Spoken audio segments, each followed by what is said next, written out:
I'm Mike Sheridan and you're very welcome to The Delve. My guest today is Chris Greene. Chris is a broadcaster with RTÉ FM and a media producer and presenter who has worked with national and international TV stations like Channel 4, RTÉ and Yahoo. You can hear Chris and his co-host Ciara King every weekend from 11 a.m. to 1 p.m. on 2FM.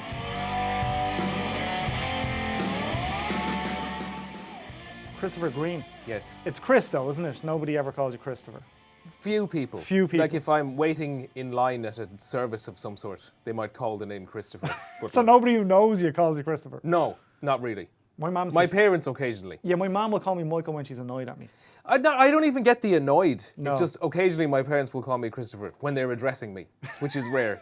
But like when they're addressing me about anything serious, they may use Christopher. I was going to say your parents are never in touch. What's the, you know? No, they are, yes. We don't. We've a series They of never nicknames. address me. They never address me. No, in a WhatsApp never group like directly. everybody else. But I'm an only child, so Yeah. there's They very have little to. There's no confusion. Yeah, there's very little confusion about who it could be. If my parents talk audibly enough so that it's not a conversation between them, it's pretty much guaranteed to be addressed at me. So we tried to do a podcast about 2 years ago, about 2.5 years ago now. Yes. So this channel, actually, the Delve channel, there's older videos there and older podcasts there on a show called The Manual, which was very similar. Yeah. It was kind of like this, but just with no resources. Yeah, exactly. Pretty It was like much. this, but like rubbish. Yeah, like, no, I understand. actually on the entertainment.ie floor in the old building that we were in. Yeah. And we ended up not being able to use the podcast because I remember, yeah. we had some big company news literally like an hour before you came in. Not bad or good, just kind of big news. Yes, yeah. So you came in and everybody was like, ah! No, I came in and I was really worried because like, not that I'm expecting like you to be my best friend, but I was talking and as we were going on, I could see you getting more and more annoyed. And I was like, am I doing the worst interview ever? Or is this guy angry about something else? Because you were getting progressively more distracted and like kind of looking around and getting like agitated. And I was like, what is this man? I was like, what is wrong? Because obviously you're an experienced broadcaster. Yes. How long have you been doing 10 this? years. 10 years? Yeah, I started in college. Started in college. Like I had a full-time job and a full-time job in broadcasting.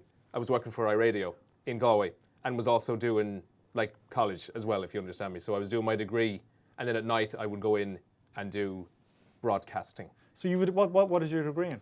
Law. Law. So Yeah. you haven't obviously set the exams, or have you set the exams? But I've done the law degree. Yeah. Oh. Can I say one thing though? What? And I'm saying this with genuine thanks to you. Most people, once I say I've done a law degree, you reacted with a great level of gravitas and treated me with a great level of dignity. Usually once I say that, they go, really? And it's always this really intentionally judgmental raise of their voice, if you understand. Yeah, did you? No, the first thing I'm thinking of is Yeah, I did. first thing I'm Not a fucking idiot. Like, yes, did law. I'm thinking I might need legal advice. Okay. At some point in the future. And I'm your man. So you're the man. I don't have what's known as, I think it's right of audience, which means I can't go in and represent you. But I can tell you what to say yourself if you want. You know what I mean? You can sit beside you, you know what I mean? I can try that if you wanted. Just like come up and whisper in the ear. Yeah, and then run back into the, Like gallery. Like it's the staircase or making a murder or something like that. Then you become the star off the back of it. That's bullshit. I don't want that, Chris. Oh, fair enough. All right. This is my show. I didn't know it was this. I just thought you needed actual legal advice. I didn't know this was Well, an not avenue yet. into... There is the potential that I may need legal advice. At some point in the future. I'm sure, like anybody, right? I haven't killed anybody or anything like that. Sure, but you never know. There's been no hit or runs or any of that. Yeah, I hear you. Okay, Good. so you started in Galway. You're from Galway, right? Yes. From Galway. You went and got the law degree. Yeah. And again, thank you for not going, really? Really? Yeah. You Like, like, yeah, so that, thank you. and then you went on to iRadio, and now Yeah. you're on 2FM now. But how long, did you start the show? You didn't start the show immediately with Ciara King. No, on what iRadio. happened was in iRadio, firstly, all the radio anoraks will love this and nobody else. So It's I'll about give you 8 lads on boards.ie. Yes, they will know the history of this, so I'll give it to you in a brief way as I can. iRadio was originally 2 separate licenses. One was called I-102, 104, and it broadcasted to the 7 counties in the northwest and west of Ireland. Then there was one called I-105, 107, which broadcasted to 7 counties in the east/northeast, if you understand me, Yeah. so like Midlands area. And I worked in I-102, 104, when it was originally like Galway, Mayo, Leitrim, Sligo, Donegal, like that kind of... That Connacht vibe. Yeah. Exactly. And then that's when I worked for it there. And then eventually, due to like kind of making things more lean and stuff, and they applied for a license which allowed them to combine all of those counties, and that's when it became iRadio. And then I also worked for it when it was iRadio. How do you go from law to broadcasting? Like, how does that? I mean, obviously, it comes in handy. For especially nowadays, everything's super libel nowadays. Oh yes, How'd you everyone's go from very one- litigious. How do you go from one to the other? I used to feck around in the college radio station, and that appeared more fun than law, if you understand me. Have you met many happy solicitors? Because I mean, they're rarer, I think, than if you do something that you actually enjoy. And that's no shade to them or anything, but I think a lot of them that I've spoken to are like, man, it's very boring. It's long hours. It's not the most stimulating work at times. So I said I'd try do something else. It's a little less serious. But you still finished your degree. Yeah. So did you know you were going to go into broadcasting and you still finished your law degree? Because sometimes when people get into their head, okay, I want this to be my job. Yeah. I'm gonna make my hobby my job. And I'm be gonna happy forever. Plow into it, and I'm gonna So get rid of it. No, well, you see, I didn't know. Like, the weird thing was, at the time, it was just normal to me because I was in college during the day, and then I had a nighttime show with a girl named Mary McGill. Big shout out to her. At night. So then I would do that during the day and go in the evening. So I was doing both at the same time, if you understand me. So I wasn't pursuing one over the other. Yeah. They were both occurring simultaneously. And then when I finished college, I said, I'll just stick at this and see how that happens, or see where that goes. And it's worked out so well. It's worked out well so far, right? Yeah, I mean, listen. When did you start doing the show with Ciara King? That was an iRadio show as well. Yeah, right? that was originally on I-105. Before it became iRadio, if you understand me. So that was on one of those regional outputs of it, if you understand me. That was 2008, 2009? I'm actually not sure. I think it was 2009. Yes. That's a long partnership you guys have had, right? Yeah. Because you're on the weekends now on Yes. 2FM.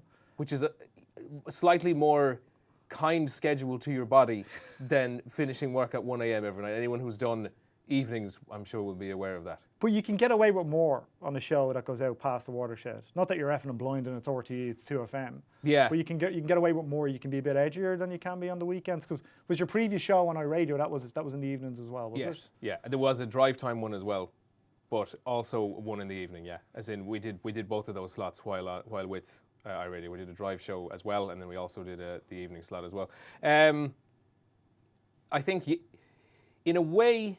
And I'm not saying this to be diplomatic to when you have to be on during the day. In a way, it requires you to be a little bit more creative, if you understand me, in how you are edgy when you're on during the day. Because when you're on at night, you can just say, fuck, and then that's being edgy. Whoops. Yeah, there you go. And that's being edgy, and it's in a way to be cerebral and to be edgy during the day is more of a challenge. I have to say, and I've said it And I to mean challenge in a good way. Yeah. I mean more of a task that you can kind of... I've heard directors and writers say that about movies, that if they're aiming for what would be an R rating in America, you can curse a bit more. When if you're on PG-13, you have to curse a lot less, so you have to be more creative. Exactly. Yeah. So it's kind of the same thing. Yeah.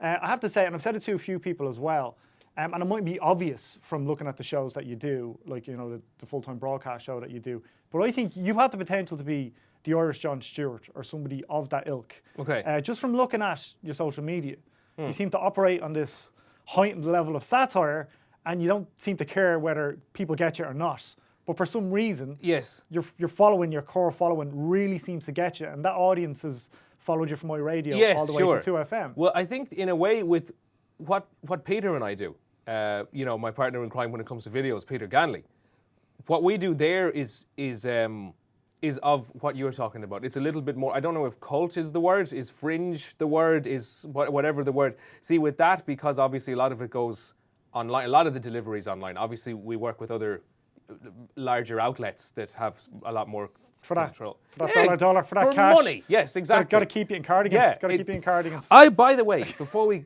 continue, and this I'm appealing to anyone watching this directly, I don't know if you've seen any of these other shows. Mike makes so much more of an effort for literally everyone else who has been on. So I said, I'm going to make an effort. I'm going to wear a shirt, a cardigan, nice pants. Then he's dressed like I am most of the time, and everyone says it's bad. So thanks for making no effort when I come. Obvious where I rank in your head in terms of guests. I want to get into it, but when we Jordan Peterson come on, he came on. I knew he'd come in a 3-piece suit. So that's why you upped it Well, up. Yeah, I was like, I understand, should put a jacket on, and then some of the comments underneath were, one of the comments I remember, there's a lot of them, there's thousands of them, but one of the comments underneath was, never trust a lefty who wears a jacket, a suit jacket, but not the rest of the suit. Did anyone call I'm you also a lefty. Yeah. Oh, did anyone call you a soy boy? Somebody did call me a soy boy. That's the new insult now. That is the new insult now. It was cuck for a while. Yeah. And now it's soy boy. And they're essentially the same thing, right? Yes. I mean, I had to Google. I was actually in London the day after the Peterson interview went out. So I was looking at the comments. I was doing another interview in London, and I was looking at the comments on YouTube, genuinely pissing myself laughing. Yeah. I thought they were very funny because I had to Google soy boy. I had no idea what it meant. I just thought it was hilarious. Yeah. But every once in a while, I'll be like walking through Heathrow and I go, soy boy. Yeah, that's you. So it essentially means somebody with no masculine features whatsoever. My understanding, who's never been in a fight. That's what it would. The first thing that came up when I Googled it. My understanding of the origin of the word is that soy, and I don't know if this is bro science or if this is legit, but soy reduces your testosterone levels. Okay. Apparently. Consumption of large amounts of soy is apparently, so if you have lower testosterone, you are, I guess, less of a man. So therefore a soy boy. Like you. Soy boy like me. Yeah, right? exactly, yeah. Okay, but I want to get on to the Peterson stuff and all, because I know you, you know who he is. Yeah, of course, and you watch the interview and stuff yeah. as well. But before I want to talk about that core audience, because you've got a super dedicated fan base. Like you guys that really consume everything you and Ciara do and you and Peter do as well. Yes, sure, yeah, of course. And that's awesome. And it's great when I can put up some surreal nonsense, as you put it on Twitter. And don't get me wrong, there's the odd reply that's like, you're an idiot. And I'm like, what the hell are you talking about? This is awful or something. But then when there's those other people that also engage with it on that level that you're doing it at, that's really fun. It's almost a commitment to a bit. Kind isn't of. It? Yeah. It's like a bit that's been going on for 9 years that no one is willing to give up. And you know the way bits, the longer they go on, they go through peaks and troughs of being funny. Like, as in, you'll be doing a bit and it's funny, and then you keep going and it's no longer funny. But then if you keep going again, you get that second wind of the bit, if you understand me. And because it's not funny, but you keep doing it, it gets funny again. So, like, what in terms of that audience, in terms of the audience that really like you guys and consume you guys, they've moved over to the broadcast stuff, because obviously it's a different thing.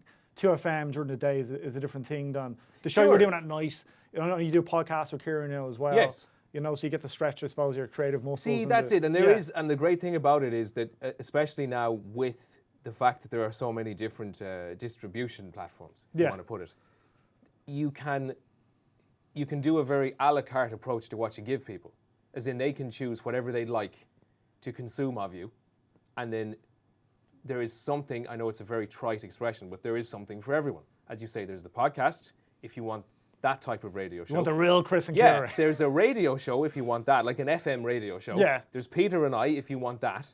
You don't have to, thankfully, because of how many ways there are of giving somebody a product, you can give it to them in a lot of different ways, and you can give them a very different product. Yeah. Do you, from your point of view, from somebody who presents on the national broadcaster, do you see broadcasting like evolving? Like, for me now, looking at the biggest shows in the world, none of them are on TV. Joe Rogan's probably got the most consumed show in the world right now. Adam Carolla in the US as well. Ireland and I think the UK are probably a year or two ahead. But Ireland is generally 3 or 4 years behind, I suppose, the US. And it comes to this point where everybody's got a podcast now. Well, everybody does. Yeah, but not everybody has production and has or resources or a distribution platform or knows how to present the thing as well. That can also be important too. No, so to answer your question, do I see broadcasting evolving? In the studio we do the show from in RTE, the radio show. There are now 4 HD cameras in that room that are recording at all times. So, I mean, in a way, that is an evolution. That must be awkward when you're nude.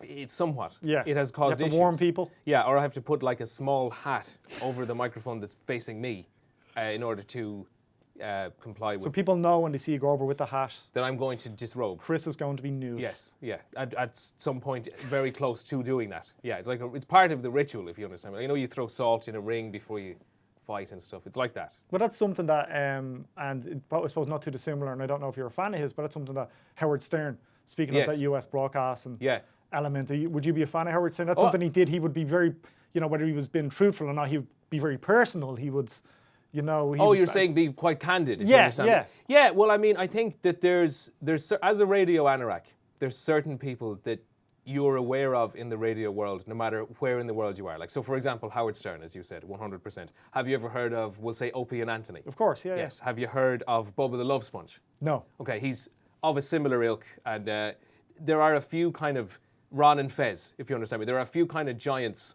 that you'll be aware of, if you understand me, and that you'll kind of look at and go, they're all, those people I all just mentioned, I guess we could say are the pinnacle of that new type of radio that was created.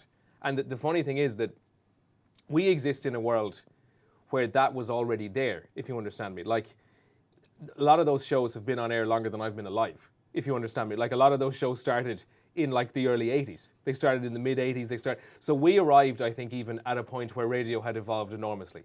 So I think it continues, and it will continue to evolve. Do I see broadcasting evolving? Absolutely. I mean, as I say, there's 4 HD cameras now in the studio we do the show in. Everything is automatically recorded. That's all automatic, so there's one of those auto directors. When I'm talking, the camera's automatically focused on me. When Ciara talks, it's automatically focused on her. If we're both talking, or if there's more than 2 people, it goes to a wide shot. There's all of those things which maybe 20 years ago would have been phenomenal advances in technology that now we just take as a given. As a given. Yeah. And I think as consumers now, we're so spoiled. That's where I was going to get to next, because people kind of want things now. You know, 100%, nobody yeah. wants to wait for the next episode of True Detective or the next episode of Glow, or whatever it is. And I think that's true of, you know, the audio platforms as well. They want to listen on Spotify. They want to download the podcasts. They want it to be easy. Yeah. And I don't blame them. I want it to be easy. You know what I mean? And I'm not saying that facetiously. Of course, yeah, they want it to be easy. And that's why you need these apps, or you need a delivery system that just gets it to people. None of this nonsense of like sitting through ads or anything. That's one thing that annoys me. You have to figure out a way to advertise to people, if you understand what I'm saying.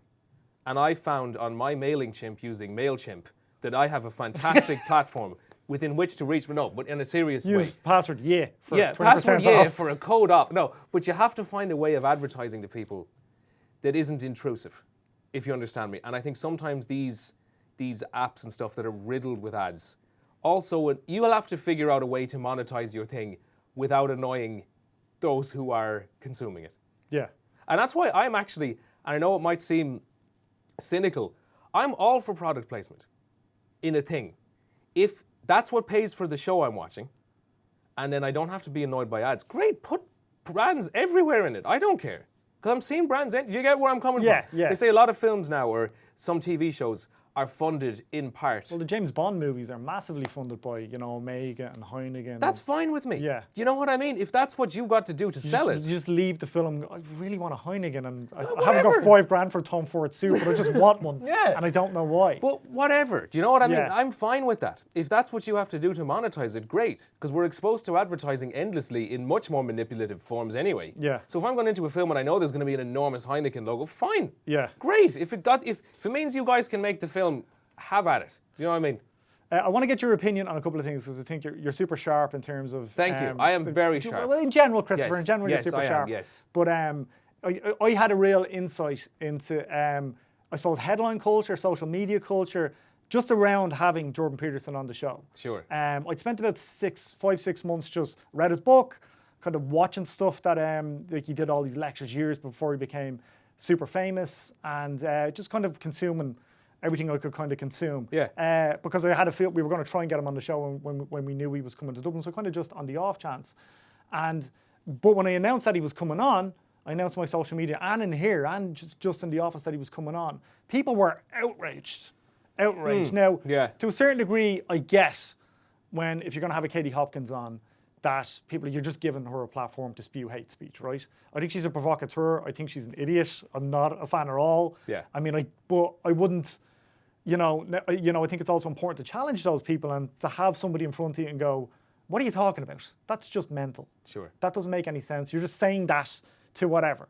So do you think that, okay, should you just ignore these people? I wouldn't put Jordan Peterson anywhere near the same category as her. But do you think you should just ignore these people? Should you just, they come out with nonsense, they spout nonsense, so do we just ignore them and put them in a box? Or would you have them on your podcast? Would you talk to them on your podcast? You see, you make the great distinction there. It's what I was going to say to you, and it's interesting that you then added that you wouldn't put the two of them in the same category. There is a world of difference between a provocateur, as you said. Like Milo Yiannopoulos as well would be a provocateur. Yeah. Yeah. There's a world of difference between a provocateur and someone who happens to have a genuinely held belief in a particular thing, which they have, in their minds, researched and critically and academically analysed and arrived at a conclusion as a result of. There is an enormous difference between somebody like that, who I would say Jordan Peterson is, and somebody like, as an example, you say Katie Hopkins, who perhaps her main goal might be to get attention. To spark attention and controversy and outrage, as opposed to Jordan Peterson, I feel, really believes what he's selling. And some of what he's selling by its nature is provocative. Yeah. But I don't believe he is setting out to be provocative. And that's where the difference is, because there's a real wonderful quality to listening to somebody who has a different opinion to you, but who has it because they genuinely believe it, as opposed to somebody who, because you said that's the letter V, they're going to say that's the letter F, if you understand me. That's just the most vulgar, annoying, low form of entertainment. However, when you've someone like Jordan Peterson, I love to hear that. I love to hear somebody present what they feel is their genuine worldview, to tell you that you might not like to hear it and that you should still have a listen to it anyway. That's really important. So to answer your question, provocateurs, no, by their nature, I find them tedious and I find them quite a low and basic and unimaginative form of entertainment. And they're looking for attention. And I get the backlash to that stuff, because they're looking for attention, and you're giving them that platform. You are feeding them that. For attention. But the headline culture thing is something that, and that's why I was referencing that I hadn't just researched Jordan Peterson for 6 months on the off chance that I'd interview him. I consumed a lot of stuff that he'd spoken about and lectured about, and he's a clinical psychologist for 25 years, lectured in Harvard, lectured in Toronto.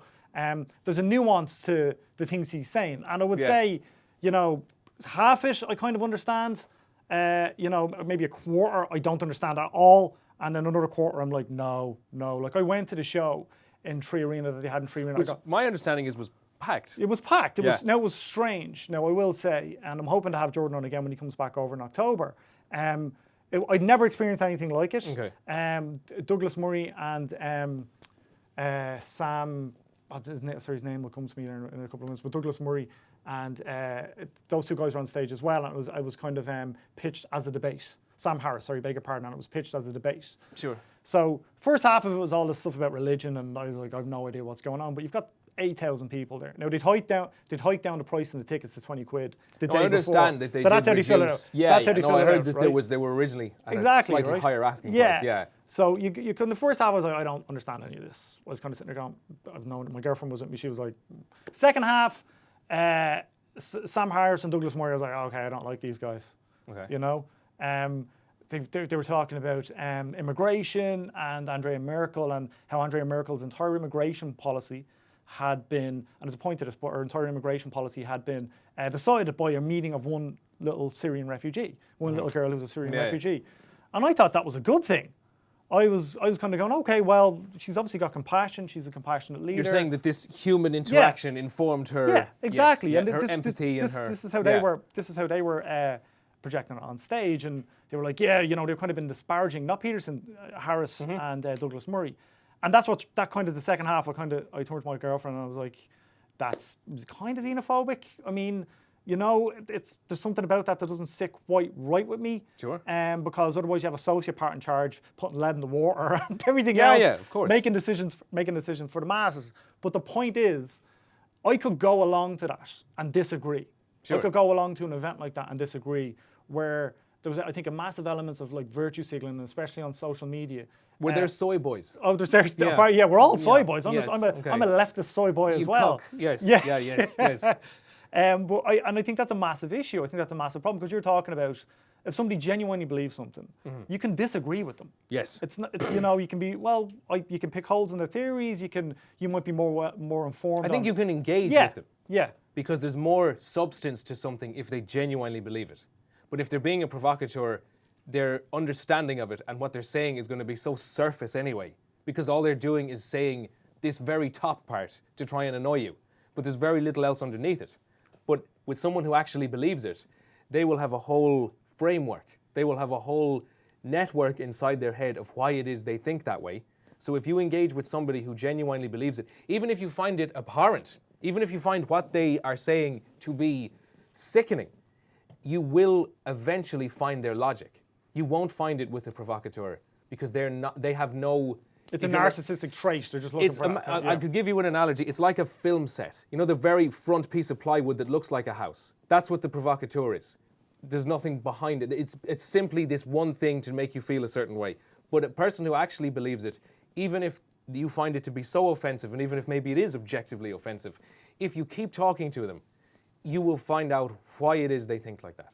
Do you understand what I'm saying? There's a whole depth that informs why they're saying what they're saying. You can't get that with the provocateur. But you don't, that's something that doesn't seem to be welcomed nowadays from... No, it is. I think the vast majority of people Google somebody, see the most controversial things. And I've had that with mixed martial arts for years, where there's a level of ignorance to the sport and the training and everything else, because people Google it, and the first few videos that generally come up or whatever are like these wars, you know, these bloody wars from maybe the late 90s or the early 90s in Japan. The guy has like glass glued to his hand. I mean, not far off, but like something like Pride in Japan, you could head kick when they were on the ground.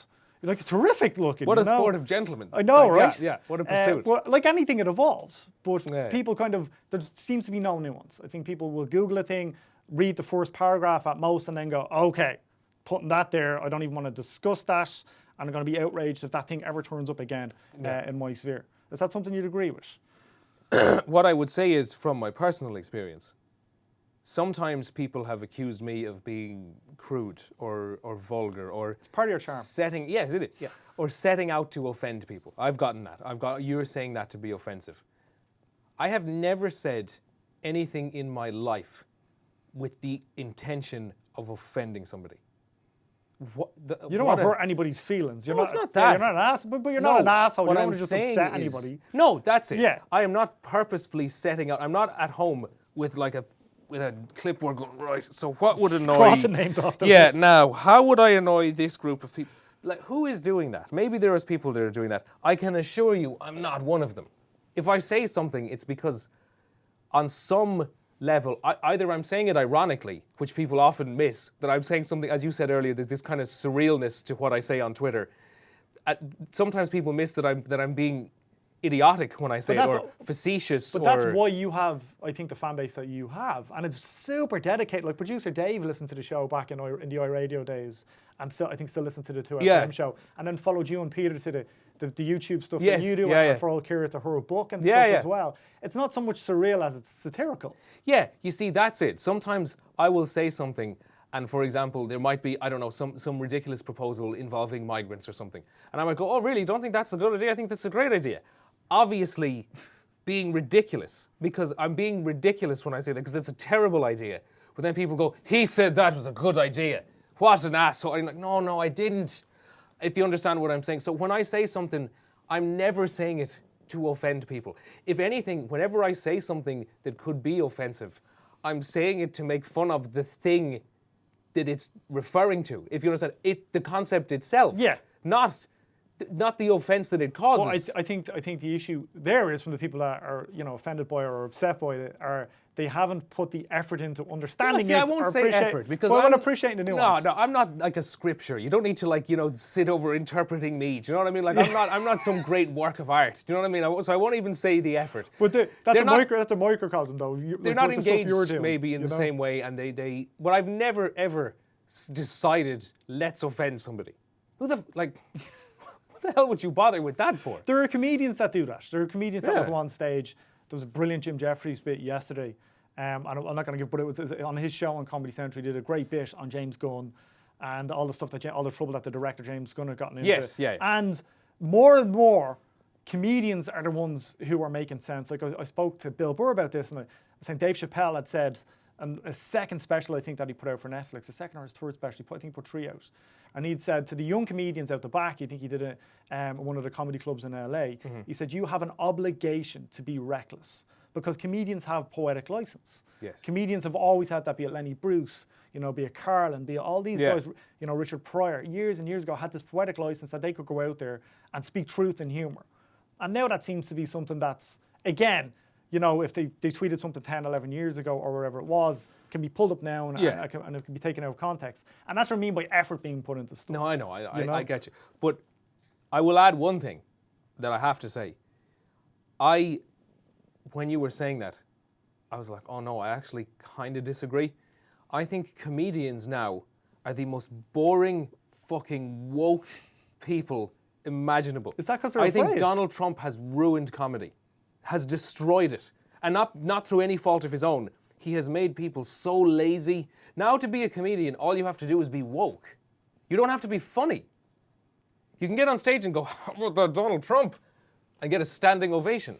Well, that's something that's happening now, I think, with the late night talk shows. They're- I've stopped. I know I've had been just a huge geek with the late night talk shows. I've been sure? to Letterman, I've been to see Seth Meyers, I've been to Yeah. the Daily Show with Jon Stewart. Back in the day, like Yeah. I was a huge because they used to air it on CNBC at nights. The day later, you could watch the Conan O'Brien and Jay Leno shows. Conan is a genius. Yeah, those two, like those were that was like back when I was in secondary school and stuff, and like Sky Channel 980 had it on at like 4 a.m. so you could set it to record or whatever.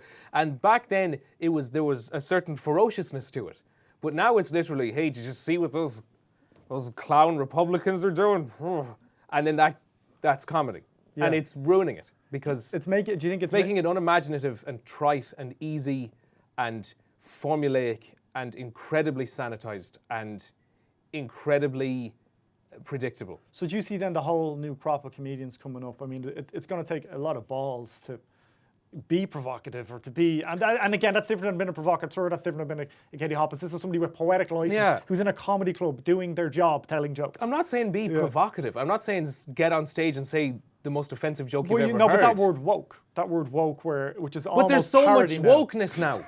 And wokeness isn't funny. But it's Don't rewarded. get me wrong. Wokeness is rewarded. If you want to go to a comedy club, I want to have a guy make a funny observation about something. Not like, hey guys, I just want to... No!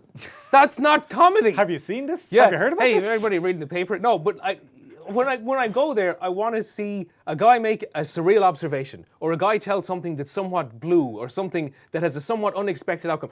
Comedy. Do you know what I mean? That's what I want to see. Not like some guy talking about some social issue where there's literally not even any punchlines. There was a great Do you get where I'm coming from? I totally get where you're coming from. There's a great Colin Quinn bit. I saw him in New York. I was in New York last year. He was prepping a show. He's gone out on the road for, Colin Quinn. He was in stand-up comedian. No, I know him. Yeah. For anybody who doesn't, he played Amy Schumer's dad in Trainwreck. He's just a great. He has that kind of gravelly voice. Yeah, he he's has that, super Irish American. Looks so Irish. It's unbelievable. Yeah. But in his special, and we saw him prepping it in the cellar in New York, he said, everybody has an opinion and nobody has a solution.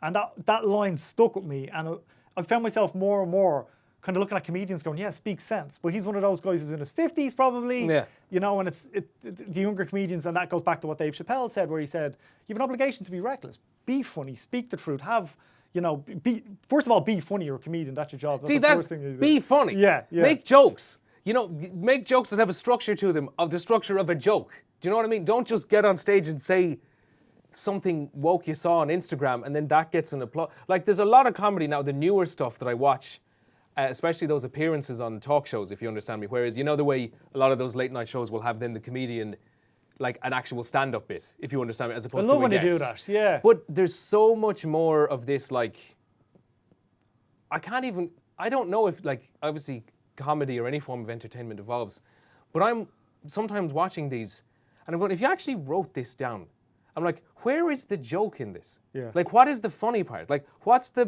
punchline, if you understand me? Like, if you broke it down scientifically, like an equation, why is it, none of it's funny. It's all these, like, kind of grandstanding, as you say, sometimes, I don't like using virtue signaling either, because I don't care what side of the spectrum you're on. Neither do I. But it's all so easy ways. now. Yeah. It's all just statements like, how about Donald Trump and stuff, and it's become too easy. There's nothing challenging about it. And again, I'm not a stand-up comedian, and I think it is the most, I respect it as an art form so much. But you produced multiple comedy videos, you understand humor, the beat, of course, of course. But what I'm saying, saying is, I have such a ferocious respect for stand-ups, because I think that is such an incredibly difficult art form to do. And when it's done well, it's one of the most entertaining events of any type that you can watch.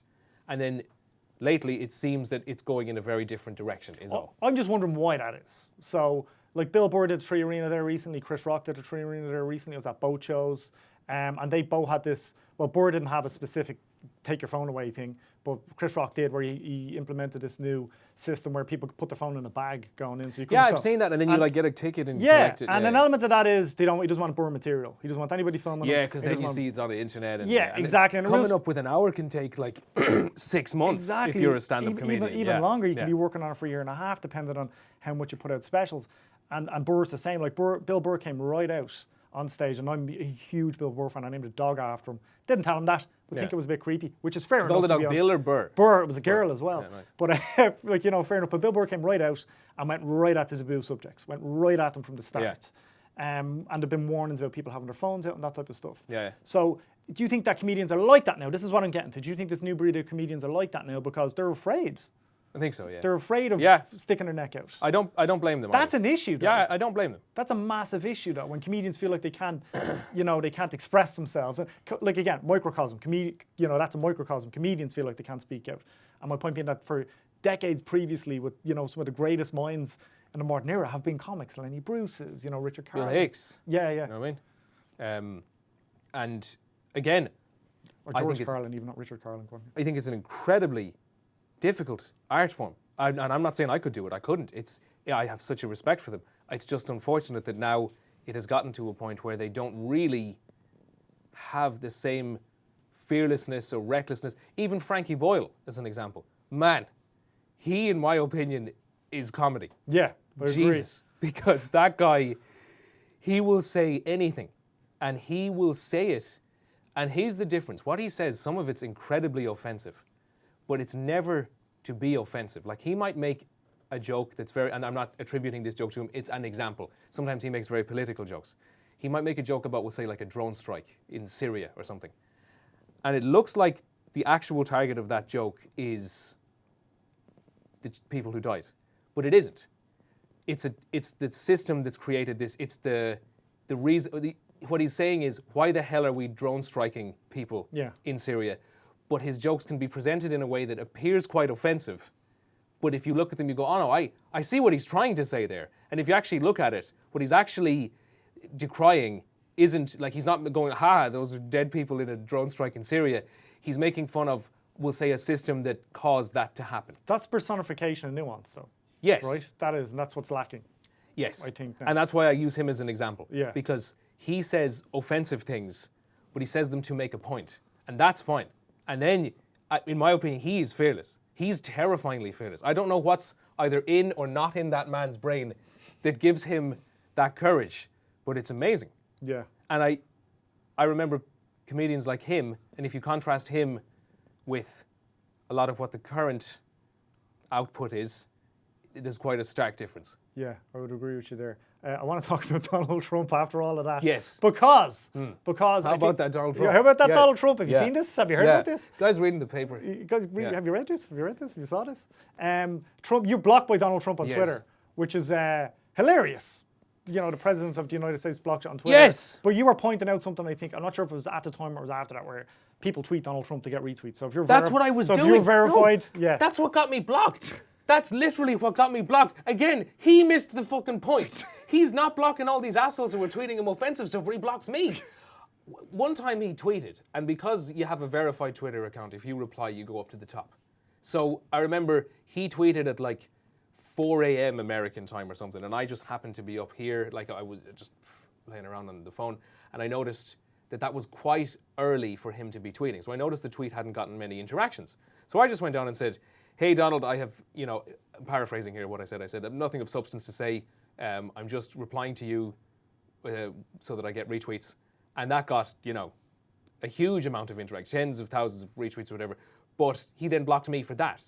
I'm like, asshole, blocking me for that? Like, you haven't blocked other comedians that say horrible stuff to you on there. You blocked me for pointing out their stupid behavior. I thought he might have even kind of looked at it and gone, yeah, I get what this guy's doing. Not at all, he blocked me instantly. Yeah. And I think that's the thing, and I spoke to Peterson about this, where, the Trump thing has gotten so ridiculous at this point because he's obviously a shithead. There's no, I mean, for me personally, there's no arguing that the stuff he does and how he comes out and how he, projects himself. Never mind for the president of the United States of America, for the leader of the free world. Yeah. Like, he's just, and I'll get shit over this because I've gotten shit in one of the other videos where I talked to Peterson about Trump. I said my kind of issue with it was like, look, I don't experience any of his policies. I've spoken to people in the US and been back and forth in the US. It's like cab drivers and like waiters in restaurants and stuff, and just kind of casually talking about it. And they're like, look, and they said the same thing where they're like, look, we think he's an idiot, but my life day to day hasn't changed. But people in Ireland or people in the UK or wherever are acting like their lives have massively changed. Yeah. And I think that's because he makes trolling okay. He makes it seem like to troll, to just come out with stupid shit about people and, specifically women as well, that he makes it seem like that's okay. And I think that's the biggest issue that people have with him. But then they become offended by every single thing that he says. They look at elements of his policy and they're like, no. Yeah. I was like, well, pick and choose your battles here. What's annoying you? Is it just everything that's annoying you? Yeah, 100%. I think he has emboldened a certain confidence in, I won't say racists, but I think he has emboldened a certain confidence in people to be less tolerant. Yeah, I do think I agree with that. you 100%. I mean, I do definitely agree with that. But again, your life has changed in no way. My life has changed in absolutely no way. People in, and again, I was there when he got elected. Yeah. Yeah, literally in New York, on the streets, and there was people crying. There was people crying on the steps of those, those brownstones with the steps up to them and everything. It was like watching some weird post-apocalyptic episode of The West Wing or something, and it was surreal. It was odd, I have to say. I would have, from consuming the content I consumed, that just reinforced everything I thought. So watching the talk show stuff, watching or listening to podcasts. Like I used to listen to Pod Save America, or I still listen to Pod Save America when it was keeping it 1600, who are Obama's former staffers. So leading up to the election, I was obviously I wanted Hillary to win because I thought he was insane, Yeah. But the point that people made to me was, my life hasn't changed, and they're in the US. I'm sure some people's have. I'm not saying they haven't. I know, yes. Yeah. I'm not saying I haven't. Yeah, so no, of course, yeah. And I know you don't like using that phrase, virtue signaling him, because I think now it's probably evolved to different connotations, and it's probably used by, shitheads on the extreme right or whatever. You see, that's the problem now. But that is an element of it. Yeah, I think so. And again, there are definitely people whose lives have been affected by him being elected, but I think when I see on Twitter, John, 21, UCD Politics, tweeting, I am so disgusted that Trump is president. And you're like, man, really, this is not your battle. There are other things that are probably ranking higher in your life that you could be angry about in this country than the fact that Trump is president of the US. And that doesn't mean you don't care or you don't care about about issues. No, it means, Jesus, yeah.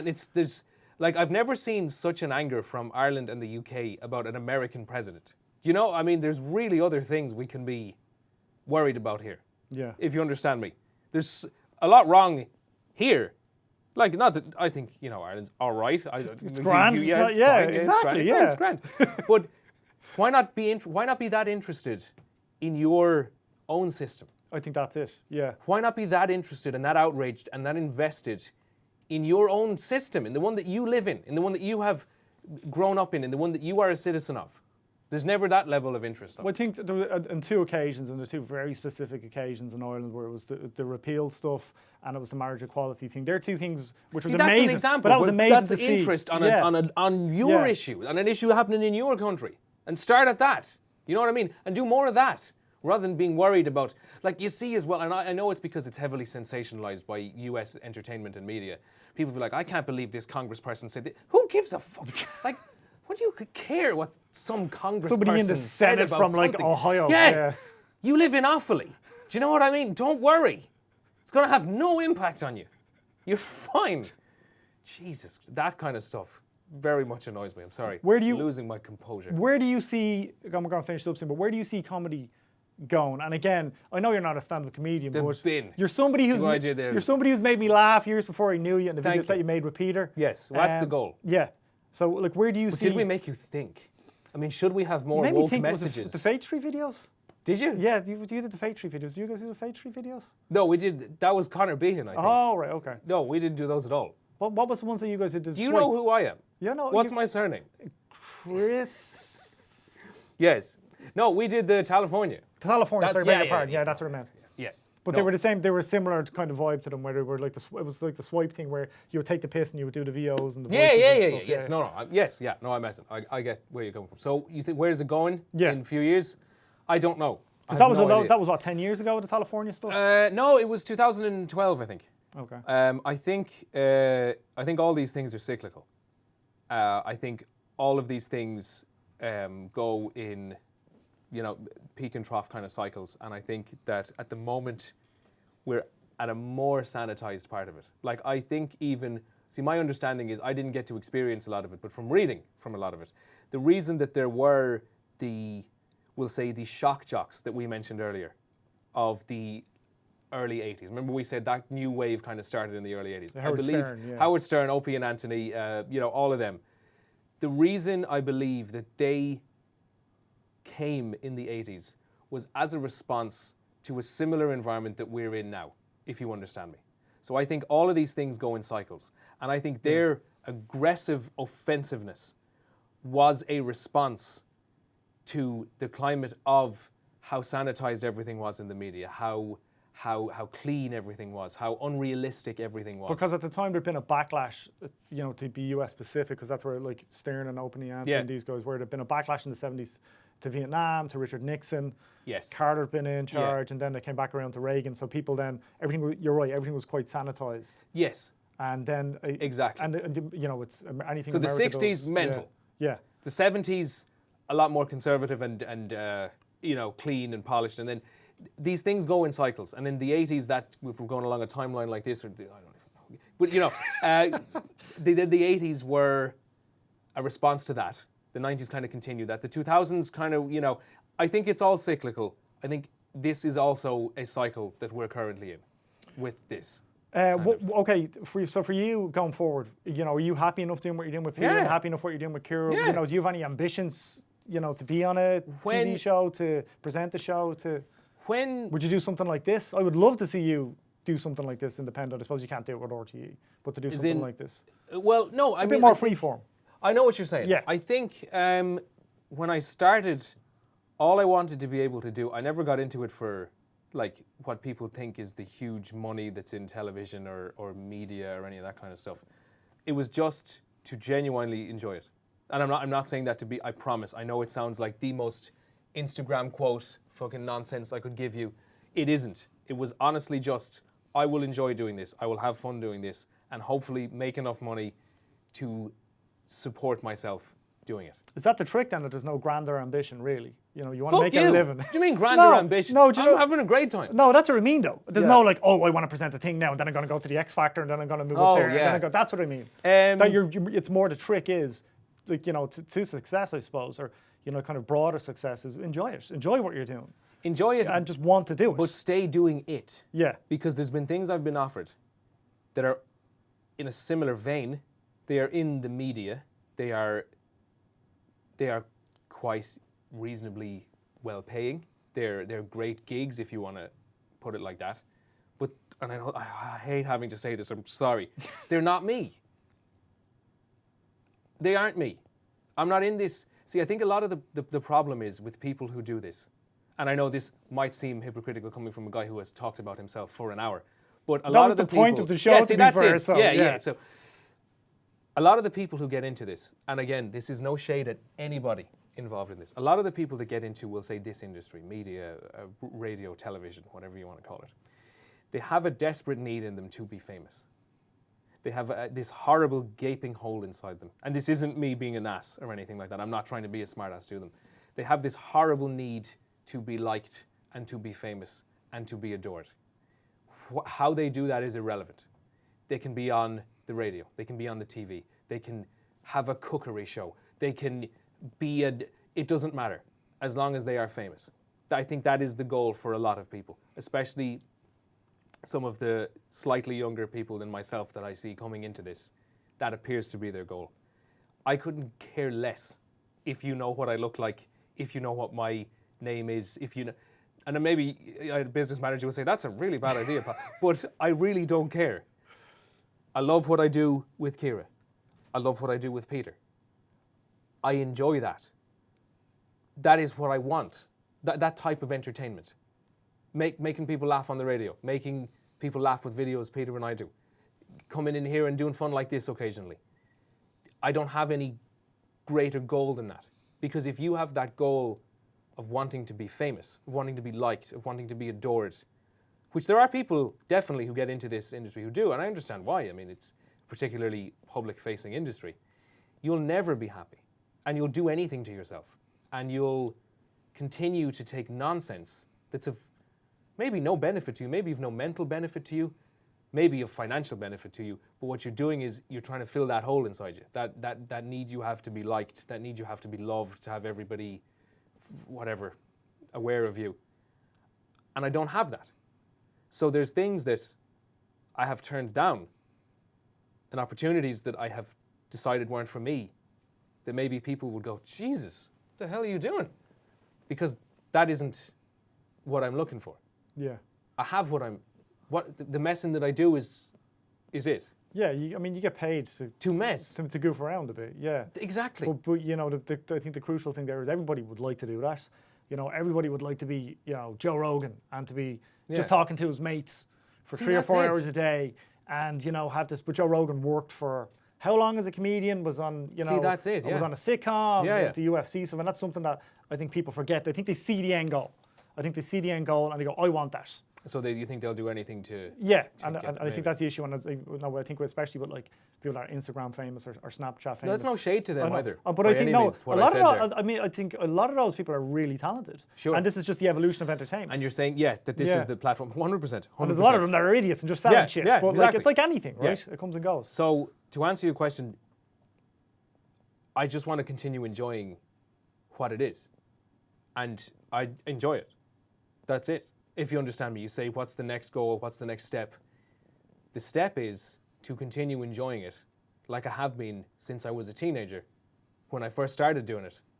And I, got my first radio job or whatever, 18 or 19. That's all. That is the goal. So no going back to law. Maybe. It's there. I mean, the option is there, maybe, right? Because I do think that would be... Are the folks, before we go, are the folks like... law degree's always there. They just want you to be happy. Yeah. And that's kind of how I look at it as well. I know it's a very trite expression, and I'm sorry, I'm full of platitudes today, so my apologies. We're going to cut them all as social clips. Yeah, do. Yes, that would be great. And caption them so that people can... Chris, social platitudes. No one ever... Have you ever heard the expression, no one ever on their deathbed says, I wish I spent more time at the office? Yeah, of course. It's There you true, go. right? I'm trying not to be that guy. Yeah. I'm trying not to be that guy on my deathbed who spent too much time at the office and didn't just enjoy himself. I think that's a great way to leave it. I know it's going to seem horribly trite or dismissive, but I don't think it is at all. Don't be that guy. I think that's actually phenomenal advice, because I get the same thing. I get people, how do I get into media? How do I get a job? How do I get to interview famous people? And you have to kind of want to do it, but you also have to work hard, and you have to look at the end goal and think, okay, what went into that end goal and how do I get there? Yep. And will I enjoy it when I'm doing it? Because you might start doing it and realize this isn't my thing. Will you enjoy the journey? Yeah, exactly. That's the important part. Are you going to enjoy the journey to that? Because I know some people who've gotten to where they wanted, not necessarily in media, in all types of fields. Yeah, exactly. It doesn't have, again, media who are now as the example. most burnt out, angry, cynical people. Because obviously they didn't enjoy the journey.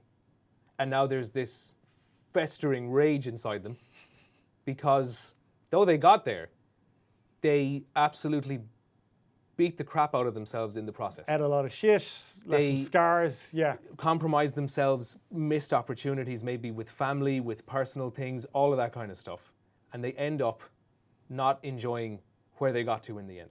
No one's gonna, don't be that guy, a friend of the family died a while ago and went from start to finish in like 4 months. So as in start of the disease to dying in 4 months.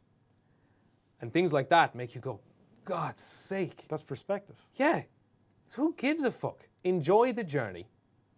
And hopefully it's going to be something that gives you some sense of nourishment when you're on the way doing it. But as long as you're happy in what you do and in how you do life, leave it at that, man. Don't have those enormous goals. Because getting there could kill you. And if it doesn't, you'll be so wrecked by the end of it, you'll be as good as dead. You won't be able to enjoy it. No. I meant what I said, and I've said it to a few people. And like John Stewart's an example, but I think you're one of the sharpest guys in the country, Thank you. especially in media. And I'm saying it from a selfish point of view. I just want to see you do more stuff. Okay. I just want to be able to consume that stuff. Yeah. You're not mix up California with Fade Street. I didn't watch either of them. What are you going to do? No, I did it. Apparently, they were saying that the figures for our YouTube videos were higher than the television viewership of. No, this was in The Sun at the time, or The Star, one of those two. I'm sorry, I can't remember which one. But they had the actual viewership, the television numbers, and then each one of our YouTube videos, and the YouTube videos were higher than the television. And this was of a viewership. time where YouTube isn't nowhere This near was as when huge. YouTube. No, this was when YouTube was still not. I won't say obscure, but it was definitely not as pervasive as it is. It wasn't in every element. It was of everything niche, as it is niche, now. and a lot younger. It was a lot nicher and a lot younger, as you say, and a lot less accessible. Like not everyone even had it on their phones. If you understand me, it wasn't. It was a even 2012. I know it doesn't seem that long ago. In terms of how our lives are now, was a totally different time technologically. Cool, Chris Greene. Thank you so much for coming in. You're a good man. You're an okay man. You're an okay. I'm solid. Depending on what day you get me on. Moderately decent man.